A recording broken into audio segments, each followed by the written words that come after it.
And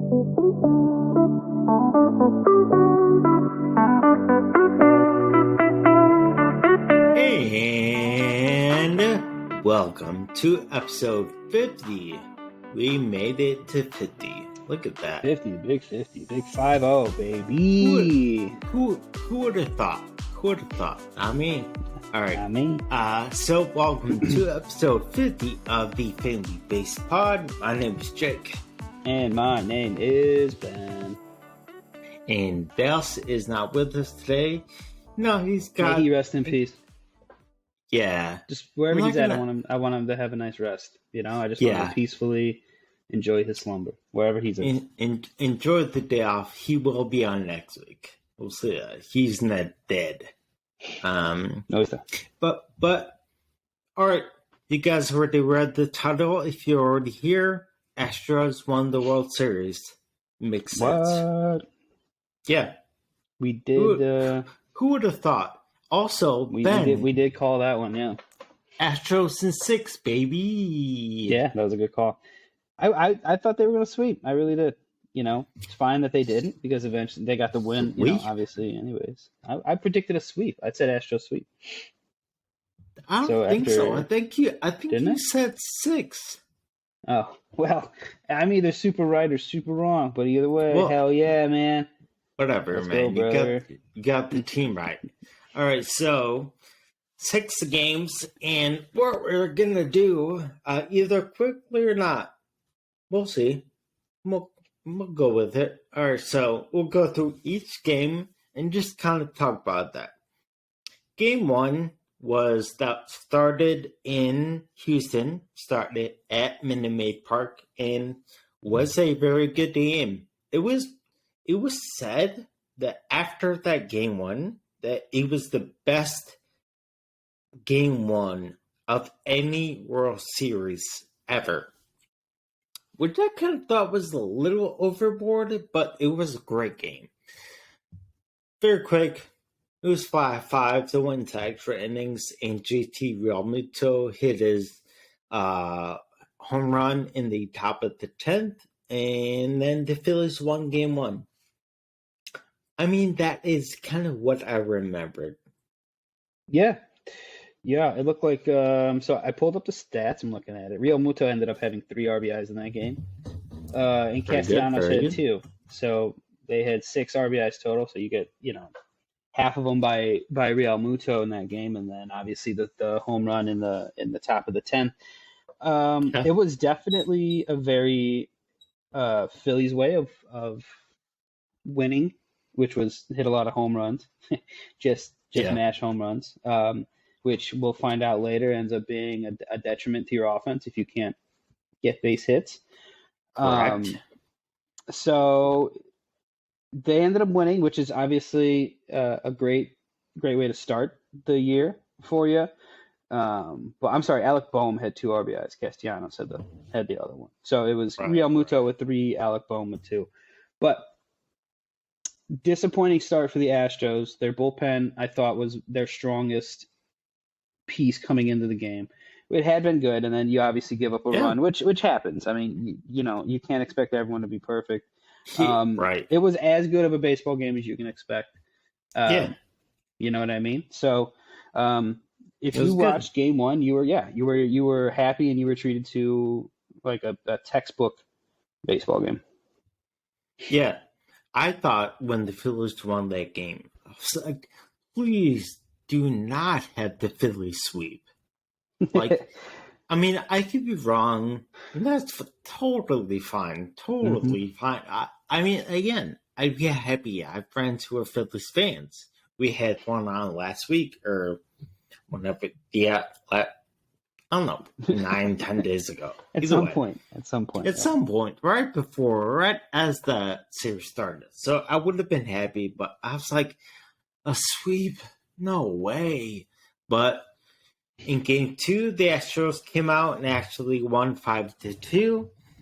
I would say, I would argue maybe one of the MVP kind of players that could have been named MVP, but we didn't know right away, was in game 2, Framber Valdez Again, I even still had to look up how to say his name because I'm still saying it wrong. I'm sure I'm saying it wrong. He came in and pitched super well and kind of shut down the Phillies in that high-powered offense. Framber pitched 6+ innings. I think it was 7 or 9 strikeouts in that game two. Yeah. 9 strikeouts in game two. Jose Altuve went 3 for 4. Jeremy Pena also did his thing. Like he ended up doing the whole season or the whole series. Got a hit in every game. So in game 2, you got on base 2. I loved game 2 because it was, if the Astros lost game 2 and they went to Philly for 3 games, that's you don't think they were coming out? Yeah. No. Yeah. Framber Valdez, I thought, really stopped all that, especially that extra inning home run win. He came out and dominated. Mm-hmm. Yeah, he was good. Not the best pitching performance of the series we learned, but still was very, very good. What do you think he gave to? Yeah, so he went 6 1/3, like you said, struck out 9. That's effective, and I mean that is efficient. He only gave up 4 hits. He did walk 3 guys, but only 1 earned run. So literally, that's all you can hope for out of a starter. You know, I kind of lamented against how starting pitchers are kind of used nowadays.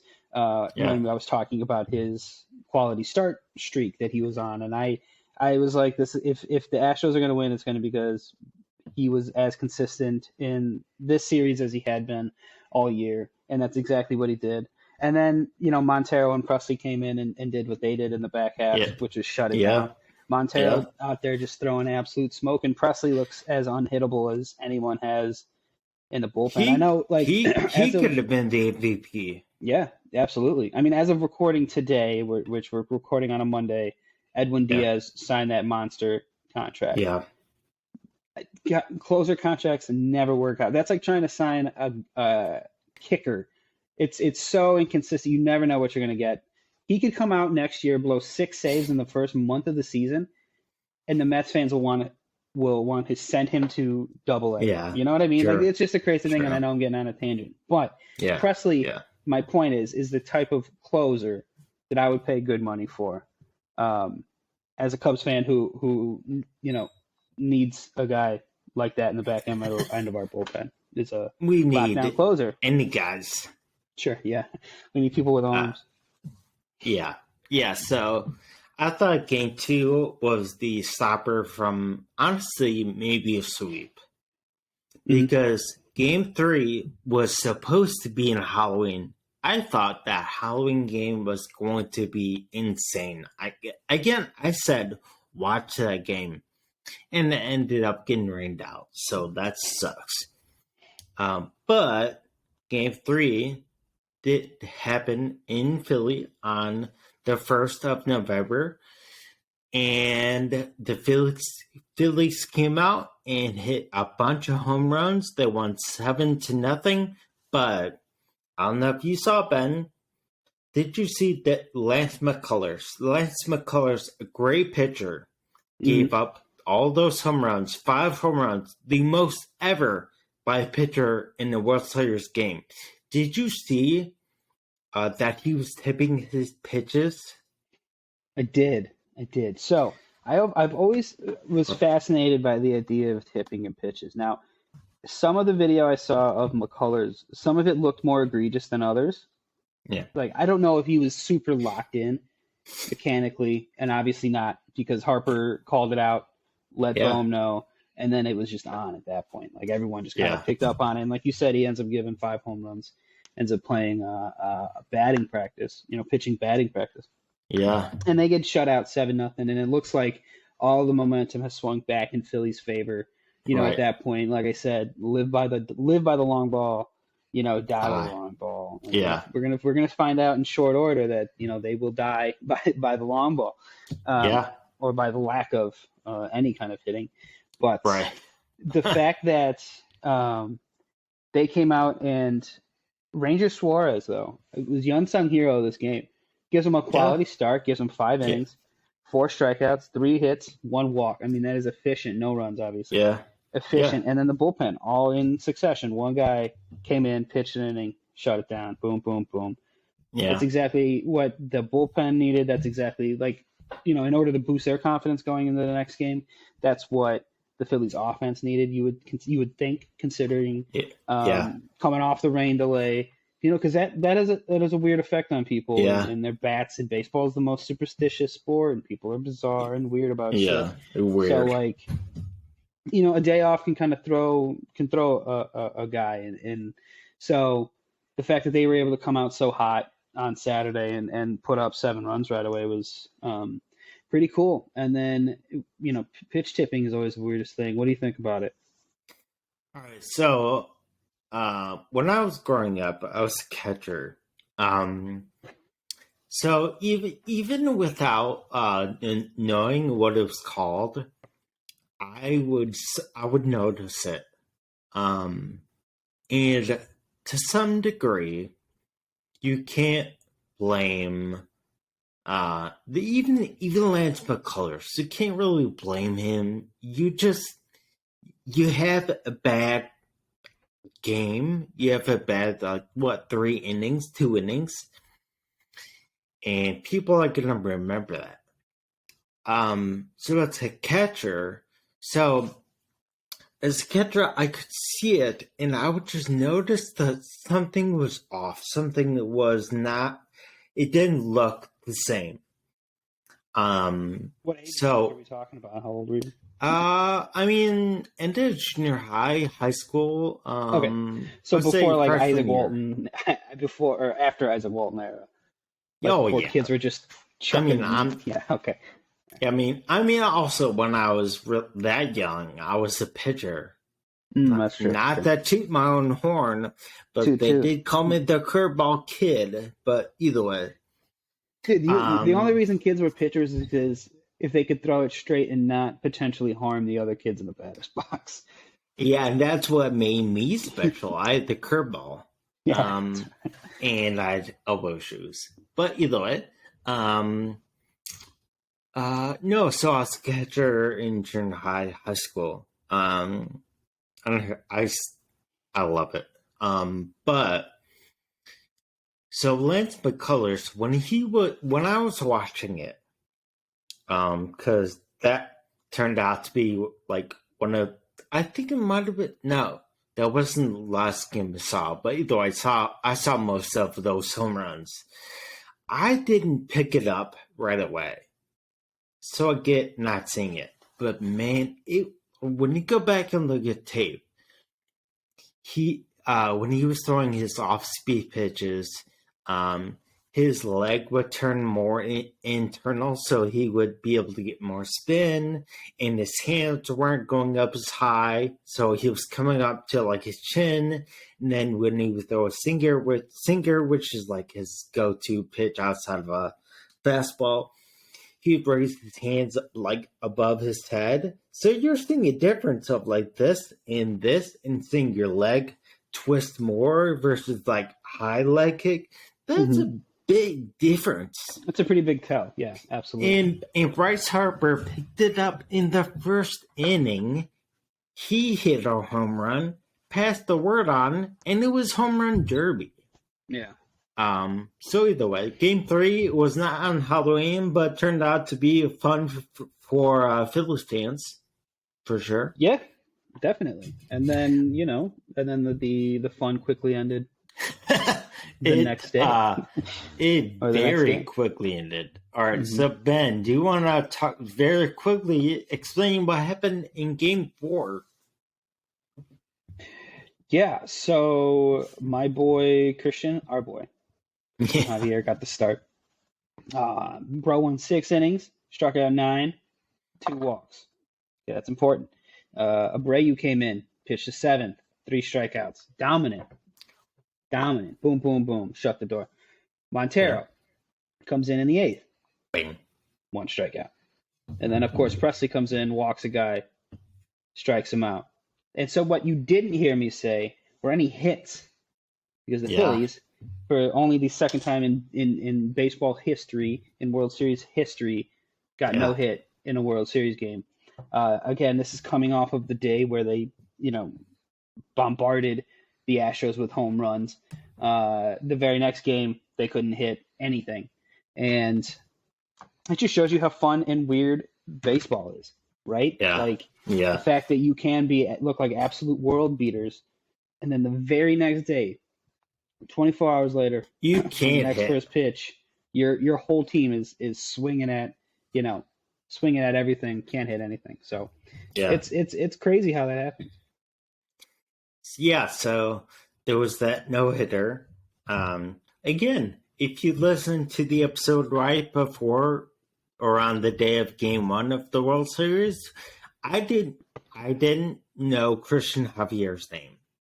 Because, honestly, he was like the 5th or 6th starter. But he really is, obviously, really good.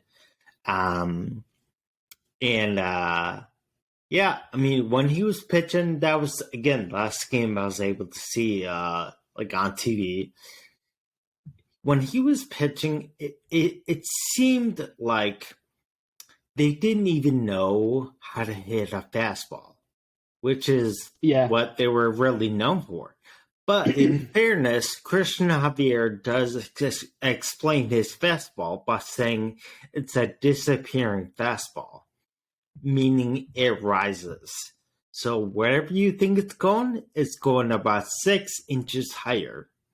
It's crazy. So that's hard to hit. Be able to throw like physically, the baseball's not supposed to move like that unless you're throwing underhand. But it's supposed to go down, not up.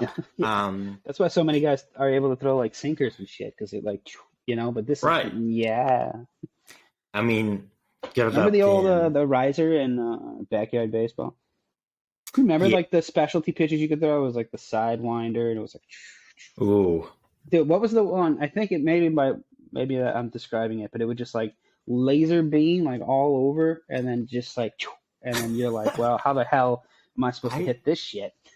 Yeah, I don't know the name, but yes, I remember being very upset about that. Yeah, they really need to remake that, man. With modern day players, if they want to get new, I think I said it before, but if they want to get new people to watch the game, backyard baseball remake is the way to go. I'm saying make a movie. That'd be fun. Or a TV show, but something. Yeah, definitely. I mean, millennials would watch the shit out of that. I don't know about anyone else. Rodriguez, man, like you start marketing the young players, the Tristan McKenzies, the young players who are from different backgrounds, all like Shohei. I mean, dude, he would just be massive.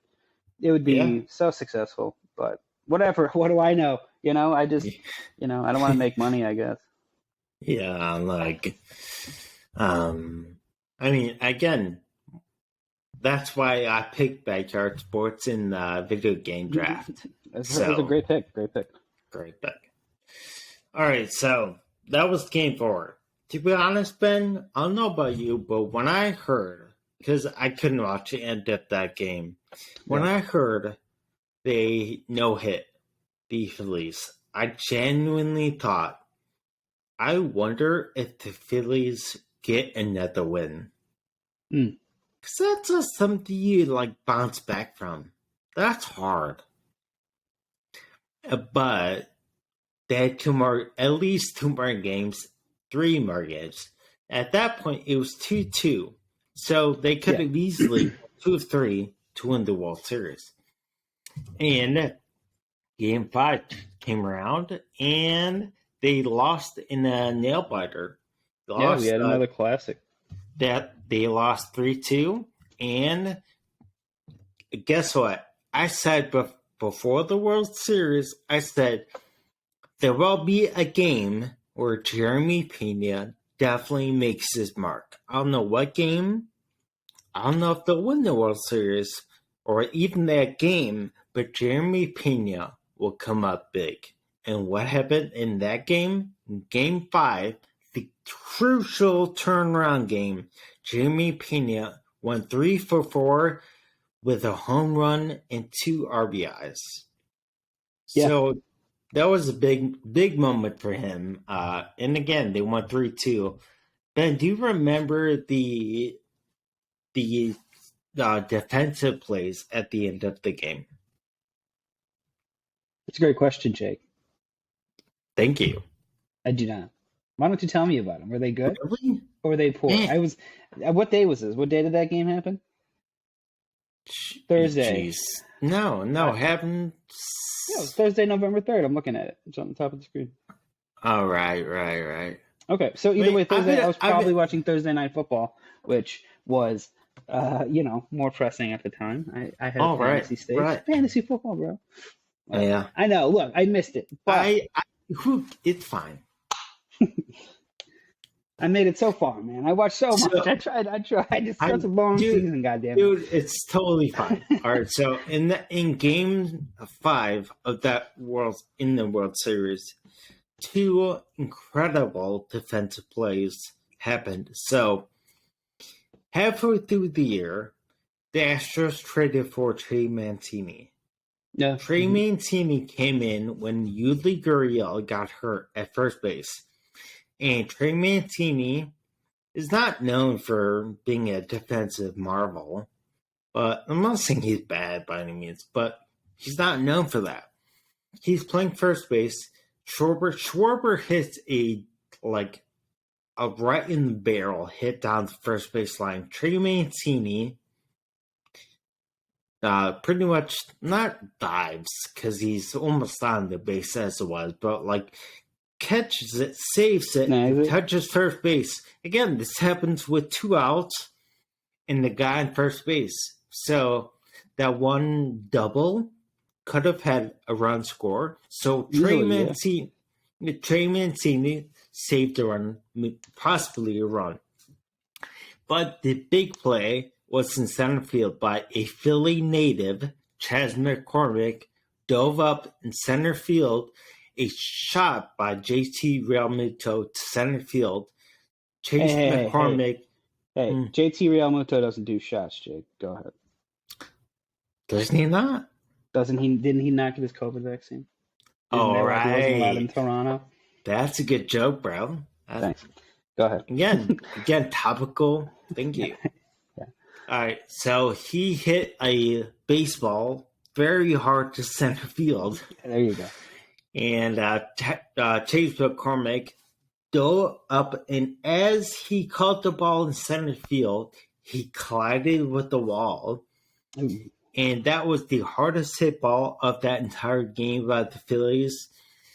And he saved it and caught the ball and was able to get out of that inning. So, huge play, 2 huge plays that really saved Game 5 from possibly getting tied late. I think it was the 8th or 9th. I think it was the 8th inning. So either way, it was big plays. I don't know how I haven't seen it. Yeah, I'll have to go back and check those out. It's also great because you see the power of baseball in this quick moment. So what happens is JT gets that. He hits the ball, and the crowd is going nuts because it's far. But then as Chase McCormick catches it, the place goes quiet. Mm. So baseball is great in that moment because people go nuts, and then less than 3 seconds later, everyone is dead quiet. So it's like a beautiful. It's almost like a beautiful orchestra that way, where you can kind of like the moments in sports really you hear the crowd like crescendo and then bam and then it just comes down and it's insane. Yeah. Or like if McCormick would have missed it by 2 inches or whatever, place would have been the loudest thing on planet Earth. You know what I mean? Yeah. But also he's a Philly native. So he was excited to play in Philly and made maybe one of the best plays in the whole World Series. So, I mean, good for him. I mean, to do it on the highest level, too, at the highest stage and the highest moment. Yeah. Setting yourself up. I mean, that guy's never going to have to buy a drink in Houston ever again. No. I mean, the whole team. Well, sure, yeah. Yeah, a little bit. This is a storyline for later, but that first good defensive play, Trey Mancini. Also, I will come back to this. It was like 2 years and 2 days. No, I think it was 2 days to the date of his last chemotherapy treatment. He made that play. I think it was 2 years exactly from his last chemotherapy treatment to his game-saving play at first base. I mean, I think that's great. Absolutely, yeah. Super cool. Again, we'll come back to it, and that's another big story, I think. But Game 6 happened, and again, the Phillies could win that one, hypothetically. But this one was in Houston, so the Phillies were gonna have to win 2 in a row in Houston to win the World Series. And not really a big surprise, Houston ended up winning Game 6. Ben, did you happen to see the home run that clinched the World Series? I did. I saw the home run. Jordan just doing what he did. I mean, I remember texting you in the wild card when he absolutely crushed that Titanic home run. Crushed. And, I mean, he didn't have very many hits between that one and that one. But way to bookmark it, right? Way to absolutely put your stamp on it. Like, I'm going to win the first one, and I'm going to win the last one. And these tape measure home runs are going to go 7,000 feet. Dude, he's just so freakishly large. He's so big. You know what I mean? He's so strong. And he's still so young. He's only like 25 years old. And he's already played in 4 World Series, which is crazy. And the fact that he's already got 2 rings, which is crazy. I mean, he's got great potential to go down as one of like the premier left-handed power hitters. Definitely of this next generation of players that we're seeing like come up and through. I think he's going to lead the charge as like the preeminent lefty power hitter. It's like him and Pete are going to be like the guys year in and year out, just swatting 50 home runs a year. And the fact that he just came up, but yeah, dude, he's already 30. I don't know. Yeah, whatever. That's true. He can suck it. He's been healthy twice. He's had 2 healthy years and 4 unhealthy years. So, just give me a break. Okay. But anyways, so yes, Jordan crushes that 3-run home run. But again, Framber goes unsung hero, pitched another excellent, masterful game, goes 6 2/3, or no, 6 flat with 9 Ks and 2 walks. So, I mean, he was an absolutely rock solid as you kind of hoped and needed him to be. And I think he was him and the bullpen were the real reasons that Astros won the series in 6, kind of like you said. Yeah, I mean, Framber, of those 2 hits, one of them was a home run by Kyle Schwarber. And let's also give some props right now to Schwarber. That guy hit so many home runs this postseason and the regular season. But that man, I mean, if the Phillies found a way to come back, he may have won MVP because he was even the mayor of Philadelphia, team. Yes, I mean, Bryce Harper didn't play as well as Schwarber. So again, I'm as a Cubs fan, I'm proud to see Kyle Schwarber doing well. But also I'm very used to Schwarber playing well in the World Series. So yeah, he's got a knack for it. Kind of his thing. But going back to your point, Framber, 6 innings, gave up that 1 home run, 9 strikeouts again. And then the bullpen came in and did what they did. And Ben, the one stat that really blew my mind was in the postseason this year. This is after the Astros clinched and won the World Series. They went back. The bullpen's ERA for the postseason was .83. Damn. Dude, that's like just trotting out Mariano And Rivera as your whole bullpen. the whole bullpen. The whole bullpen is just Mariano's. It's just different year in Mariano. I mean, but if you also remember last year when the Braves won it, they had 3 guys who were studs in their bullpen. They had, I can't remember most of their names. I know Will Smith because it's Will Smith. Everybody knows Will Smith. Who was the AJ Minter? AJ Minter, and I forget the other guy, but he went. Shout out the other guy though. You're pitching in the major leagues, so good. For I'm you. pretty sure his nickname was like Nutsack. Matzik. Yeah. So those 3 guys. Couldn't have done it without you, Nutsack. Yeah, that's right. So the bullpen really, really comes in handy down the stretch. But the Astros .83 in the world. I mean, in the whole postseason. That's incredible. Do you know how different? Yeah, like so. Admittedly, I didn't watch every single pitch of every single inning of this series, but in like 16, right when the Cubs were in it, obviously I was glued to the television. The Cubs had Chapman. That was our entire bullpen. And it was like we had some other guys that you were hoping could get you outs, right?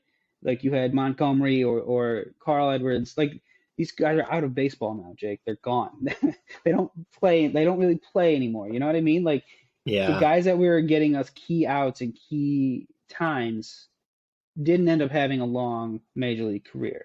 So it was a bit stressful counting on that bullpen, and especially how Madden used Chapman. You fast forward to how Dusty in this bullpen was just fucking lights out.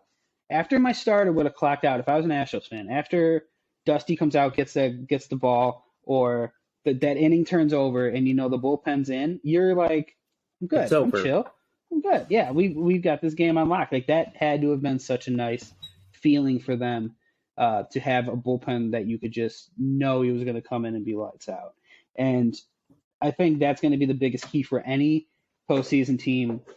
Truly is having a lights out back end of your bullpen, and it's crazy because that's how you win any baseball game. Is to have a good lights out back end of the bullpen. But I think the Astros are proving that it's such a Astros and the Braves last year is such a good way of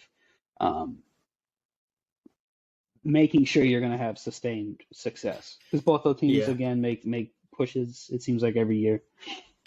Yeah, the Astros, again, that bullpen is new.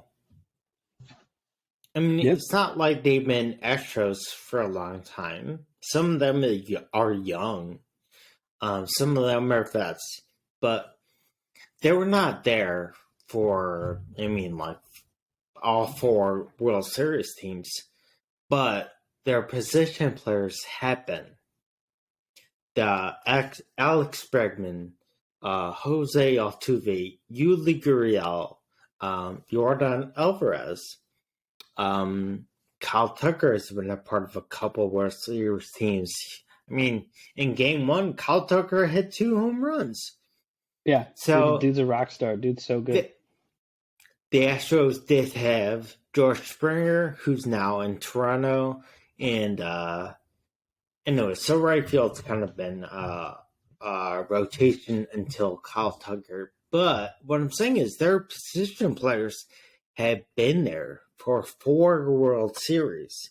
Their pitching staff and their bullpen, they were done kind of later. Mm-hmm. And I mean, if you're going to follow a team's route to success, they are the closest thing in baseball that we have to a dynasty. Because teams don't win it back-to-back years, but they made 4 World Series in 6 years, and they won 2. I mean, they're the closest thing that baseball has to it, the Yankees. Or what the Yankees want to be, what the Yankees pretend that they are. Still, Yankees fans still think they're there. So I know, right? They also think that first Astros title is theirs anyways because the trash cans and the whole thing. I'm just really glad that the Astros won, so we can finally move past that bullshit. I told you, I think, at the beginning of the playoffs, I was done with it. I was done with that story. I'm like, okay, I don't care. Yeah. Like it's over. There's been enough turnover on the guys. You know what I mean? Like enough has happened and changed that this is mostly new. I mean, I think Altuve is a likable guy. I seem to, so I can't really dislike him. Bregman, I want to, I don't really, whatever. I don't got to hang out with him, but Altuve seems nice enough. Like, I don't know. The story just got old, man. And I think my biggest takeaway, and I think we'll get there eventually, so I'll save it. I'll save it for later. But I was just really happy that hopefully now we can just start looking beyond that ugly season and move forward. Yeah. Yeah, and again, Astros won the World Series, and it makes sense because they were really good all season long, and they were undefeated going into the World Series in the postseason, and they only lost 2 games. So, I mean, it makes sense.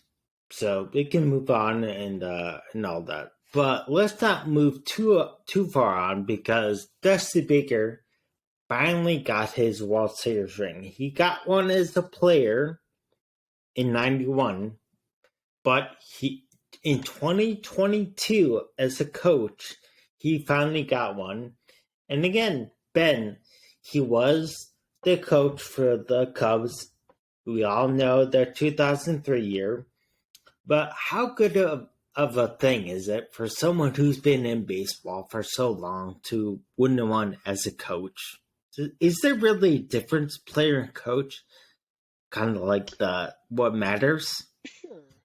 Yeah, I think, because you can win one as a player being the last guy off the bench. Right. You don't have to be a superstar to win a championship. Right. I mean, Robert Horry, I'll just use Robert Horry in the NBA, who you might know. Do you know Robert Horry? Yeah. I mean, he also hit clutch threes. But... Yeah, but my point is that he was a key part on just a ton of championship teams. So he went from the Lakers to the Spurs and just got just collected rings. It's like Wilt Chamberlain and then fucking him for some reason. You know what I mean? Like it's weird. It's a weird thing. So he you can win one in Major League Baseball as the 26th guy. Some guy on the Astros is going to get a ring this year who's going to have a career very similar to Dusty Baker's in terms of statistics, probably, right? But the coolest thing is the fact that then your career can wind down as a player and you still have the love and the passion and the desire to play baseball or to continue in the job, continue in the sport. For another, like you said, he won his in 91 as a player, so I was 2. Right. You were 1. This is what I'm saying. It's just wild to think that now it took him 31 years later to eventually get the ring as a coach. But I think it's cool that he won it as a coach, and now that he won it as a coach and a player, that probably puts him in pretty small category. But the thing that I found the most interesting is that he's still the only he's the third black manager to ever win a World Series. And that is a low number, that doesn't seem very high because it's Dave Roberts, it's him, and it's Cito Gaston with the Blue Jays in the 90s. So that's it. So you've got 3 black managers that have ever won a World Series. Man.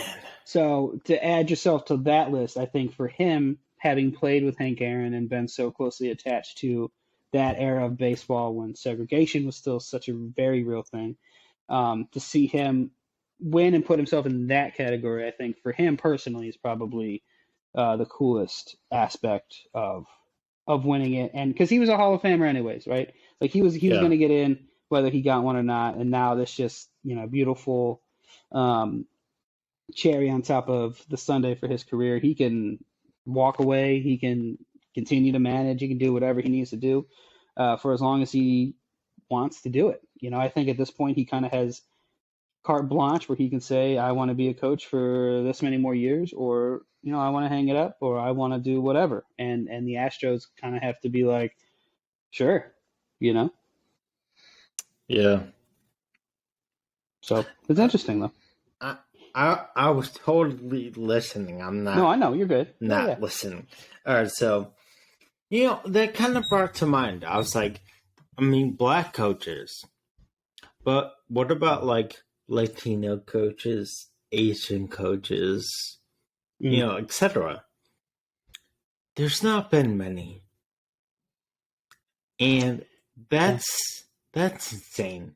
I mean, you're wearing a White Sox hat, which I haven't mentioned it. I want to, but it's good hat. The White Sox had Ozzie Guillen in 2005. He was the first Latino coach to win a World Series as a head coach. Wow. I mean, going off reminders, I think Alex Cora was the second.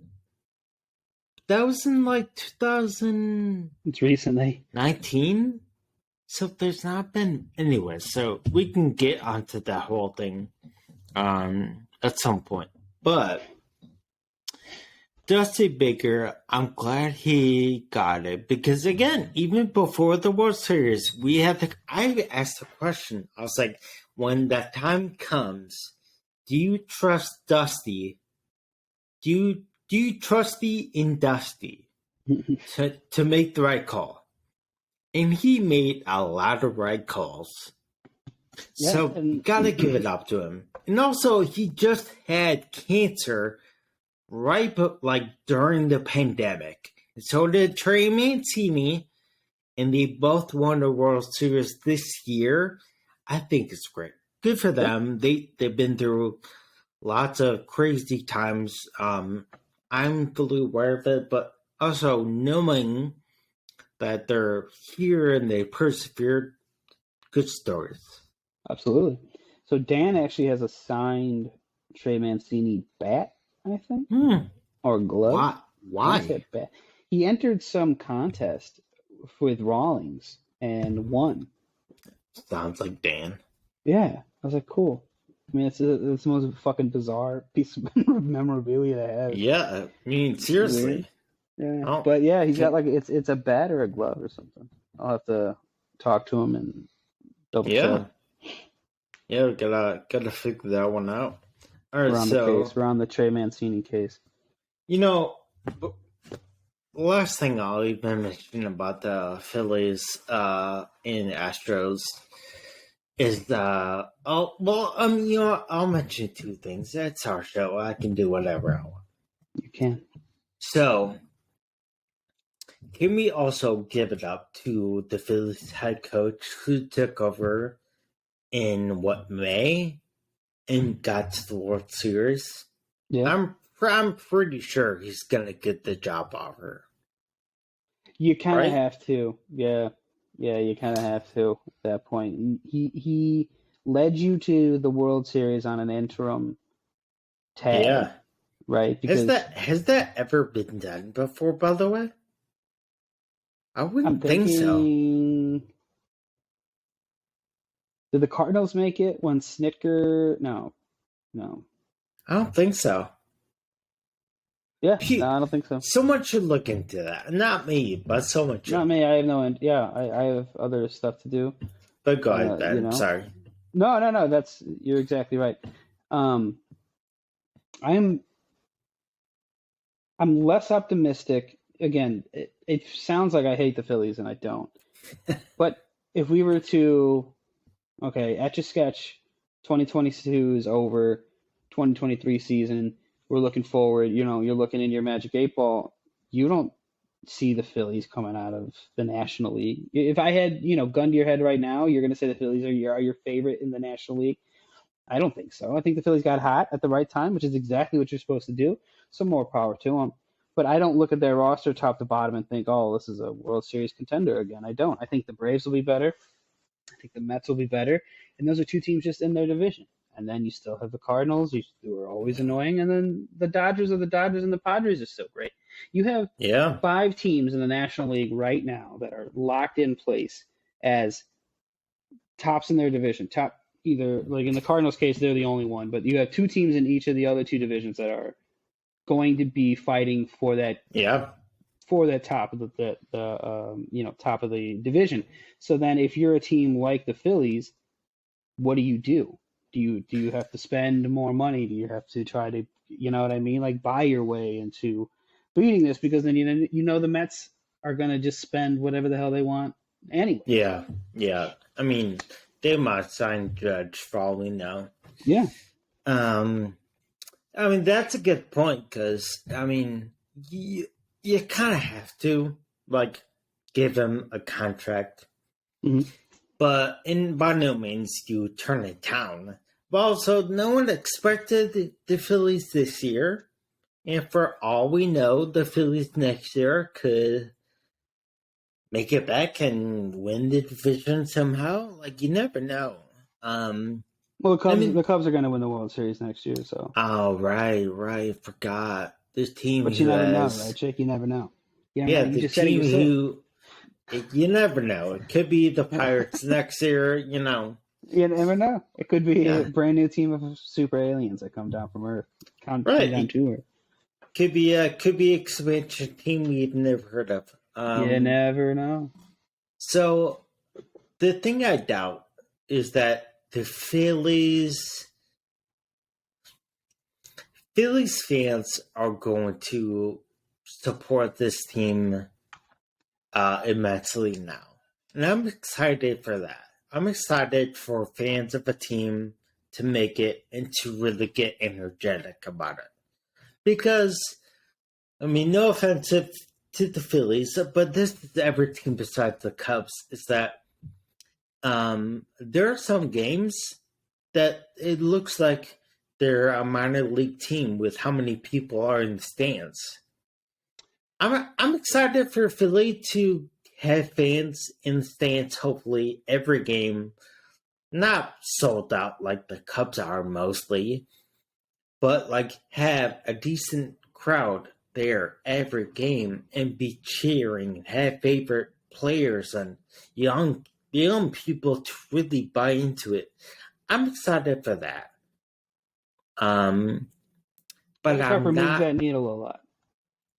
Yeah, but you still have those guys like you got to think Schwarber's going to be there for a while. You got to think Castellanos with his contract's going to be there and he's going to bounce back, and Nola and even the young guys like Stott and Alec Boehm. You got to think that young kids are somehow becoming big fans of these guys, like, and besides Bryce Harper.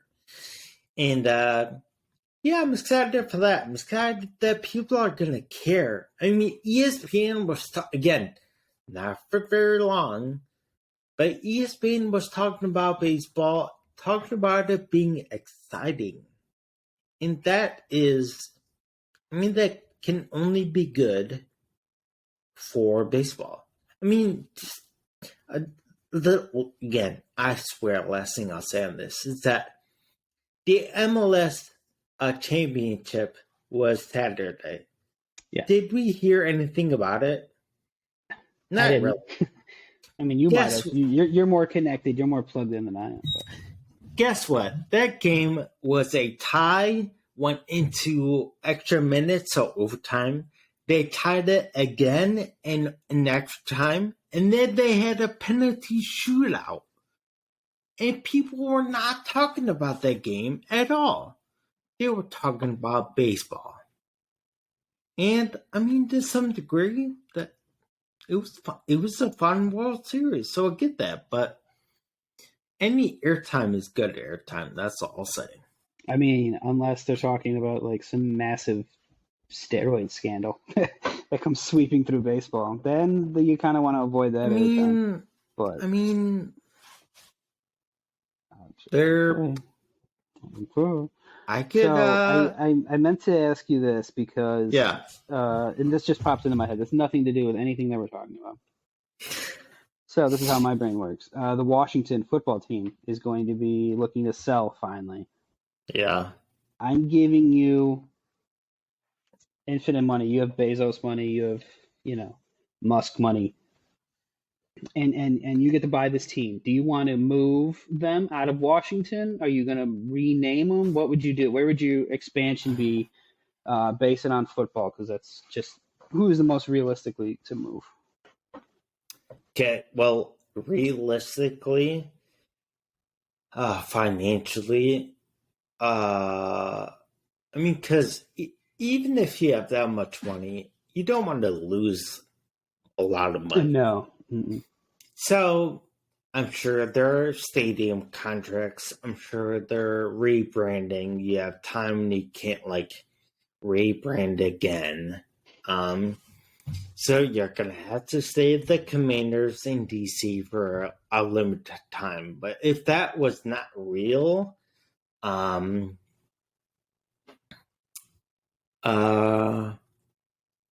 would I would stay in DC because you have a guaranteed fan base, and it's not bad to be in DC. Overall. Would you do a full rebrand then? What do you like? What color scheme are you going with? Bro, dude, maroon's ass. Maroon's ass of a color for your main color. Also, Commanders. Well, Commanders is better than what it was before. No, I get that. I'm not right. Comparing something to like Hitler. It's not saying it's like get him internet. Get him internet. Yeah, exactly. Cancel me. All right, but like, I'm not saying it's that bad, but I'm saying it's not good. No, not good. I mean, not many people like it. Did you see how the name got released? Yes. Dude, like how do you bungle everything? Like that entire organization, top to bottom, is a disaster. Dude, so I would just move them to. I would be like, we're leaving DC because, I don't even know if DC is going to be around after tomorrow, after the election tomorrow. Right. So, anyways, I'm moving the hell out of there. And dude, I might make I'm trying to think, where could I realistically go? California has enough teams. Yeah. Texas has enough teams. Florida has too many teams.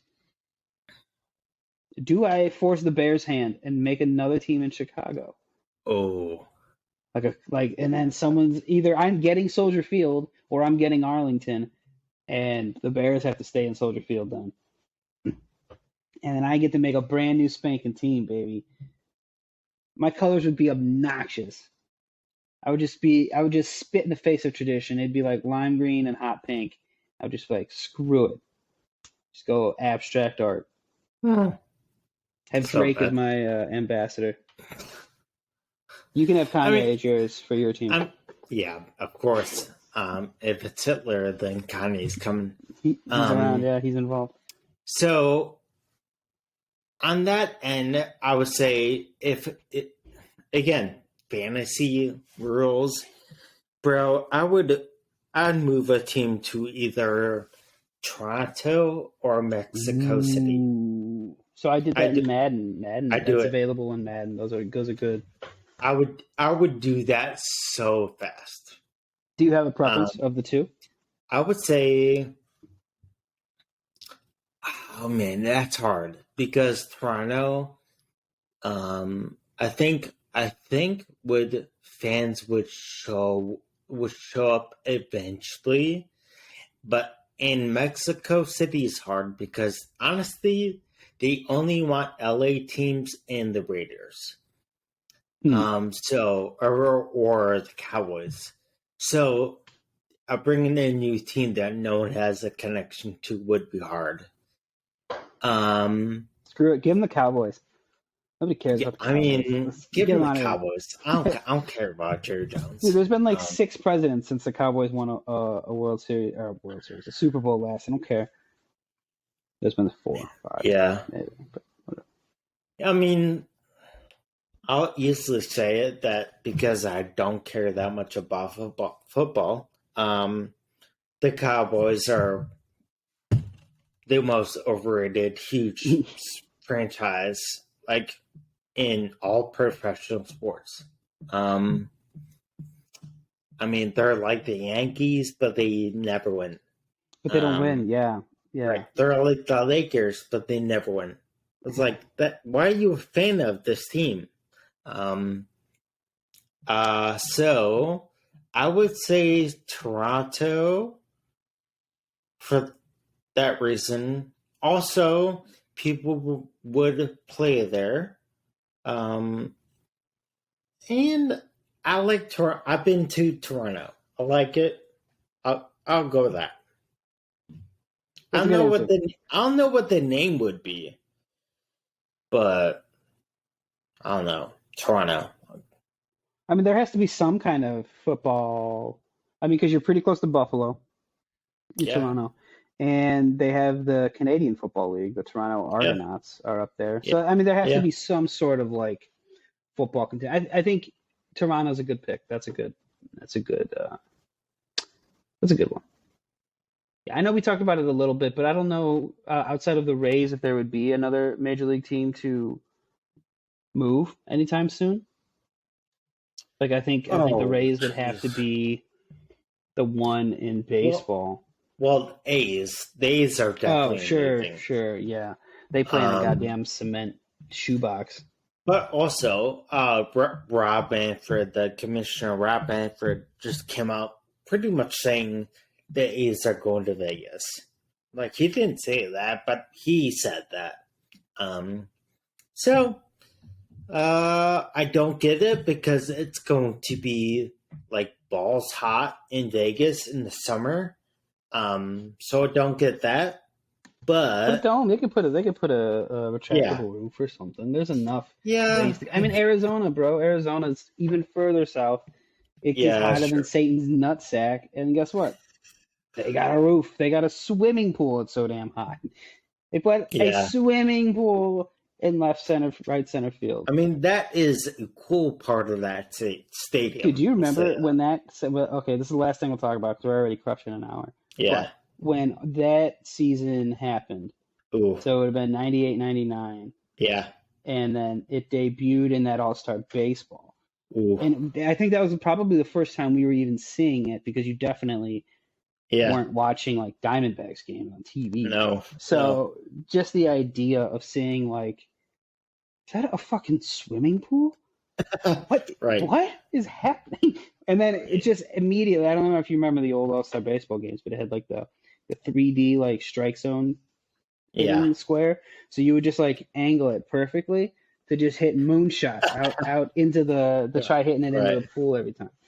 So shout out Arizona pool. I think if they did move a baseball team to Vegas, A, you have to let Pete Rose back in the game, and B, you have to put at least a retractable roof on because, like you said, you'll have people dropping dead of heat. But I mean, if baseball's worried about like scandal and cheating and betting and gambling, football and hockey have already made successful ventures into Vegas as sports, and we've had no issues really in those other sports, in their short time in Vegas. So I think baseball should realistically reconsider that, or just truly go all in and move, because nobody's going to A's games, man. Nobody. No. More people are having sex at the A's stadium than people are going to watch the game. Why? That was true. That happened. People got kicked out. But why? I don't know why. That's not my thing. I'm not going. I'm not doing it. I mean, but come on, guys. But that also tells you how many people are there. Exactly. It was like, dude, do you know how long it would take you to even walk the fuck up there? First of all, Oakland Coliseum's humongous, but you're taking 3 innings to walk up to where the point where they all the way were. Yeah. How are you still ready to go at that point? My quads would have been shot. I would have been like, I'm done. In fairness, the very zoomed out video I saw, the guy was not standing. So he wasn't doing a lot of work. Anyways, so that's going to wrap up episode 50. Way to wrap up episode 50. There we go. All right, so episode 50, the Astros won the World Series. Yeah, it makes sense. All right, so again, next week we'll have another regular episode with the three of us. Hopefully, yeah, as long as Dallas is free. Yeah, so next week we'll have a new episode, and again, baseball season's over. If you want to hear more conversation, more other sports, more drafts, more, I don't know, having fun, talking about nonsense, stick around. And yeah, we'll talk about baseball from time to time, but as it pops up, yeah. Yeah. So, all right, guys, this is episode 50 of the Family Biz Pod. My name's Jake, and my name is Ben. And if you are listening or watching, subscribe. If you're watching, like, subscribe, comment, hit the notification bell, all that stuff that YouTubers say. Go do that. Do it all. Do it all. All right, well, guys, we'll see you for episode 51 next week. Bye. Bye. Hey, I'm Eden. Thanks for watching this episode of my dad's podcast. Check out the links in the description to follow the podcast on TikTok, Instagram, and the other social media. Make sure you like and subscribe and hit the bell to let you know when there's a new episode. Thanks for watching or listening. Bye.